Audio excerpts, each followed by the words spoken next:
നിങ്ങളുടെ പരാതി ട്രൂ ആണെങ്കിൽ, ട്രൂത്തിൽ ആണ് അത് നിൽക്കുന്നതെങ്കിൽ കൃത്യമായിട്ട് ആ സത്യസ്ഥിതി അനുസരിച്ച് മുന്നോട്ട് പോകുന്നതാണ് ഉചിതം. അതേ കോടതി സ്വീകരിക്കുകയുള്ളൂ. വളഞ്ഞ മാർഗത്തിൽ കൂടി തെളിവുണ്ടാക്കാൻ പോയാൽ അത് കോടതി അംഗീകരിക്കത്തില്ല. അത് അന്വേഷണ ഉദ്യോഗസ്ഥൻ്റെ ഭാഗത്തായാലും ശരി, വാദിയുടെ ഭാഗത്തായാലും ശരി, പ്രതിയുടെ ഭാഗത്തായാലും ശരി, കോടതിയെ അംഗീകരിക്കത്തില്ല. അതുകൊണ്ട് അദ്ദേഹത്തിന് ജാമ്യം കൊടുത്തിട്ട് ആ ലേഡി വരാനായിട്ടുള്ള സൗകര്യം ചെയ്ത് കൊടുക്കണം. അവർ വരട്ടെ. ഡിലേ ആയാലും അവർക്ക് ചിലപ്പോൾ അവിടുന്ന് ജോലി സംബന്ധമായോ വിസ സംബന്ധമായൊക്കെ വരാൻ ചിലപ്പം ബുദ്ധിമുട്ടുണ്ടാവും.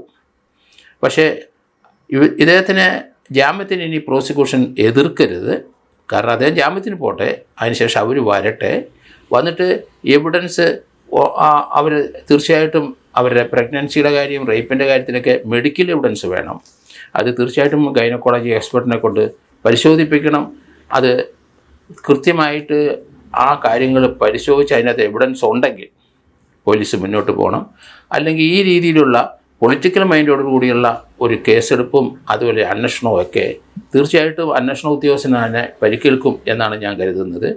അവർ സൂക്ഷിക്കുക. ഇതുപോലെയുള്ള കേസുകളൊന്നും നിയമത്തിൻ്റെ പരിധിയിൽ നിന്നുകൊണ്ട് മാത്രം കേസെടുക്കുകയും അന്വേഷിക്കുകയും ചെയ്യുക. അത് ഏത് ഗവൺമെൻറ് ആയാലും ശരി, അത് എത്ര അധികം DGP ആയാലും ശരി, ആരായാലും ശരി, അങ്ങനെയുള്ള കേസുകൾ അന്വേഷിക്കാനും കേസ് രജിസ്റ്റർ ചെയ്യാനും അന്വേഷിക്കാനും SHM ബാധ്യസ്ഥരല്ല.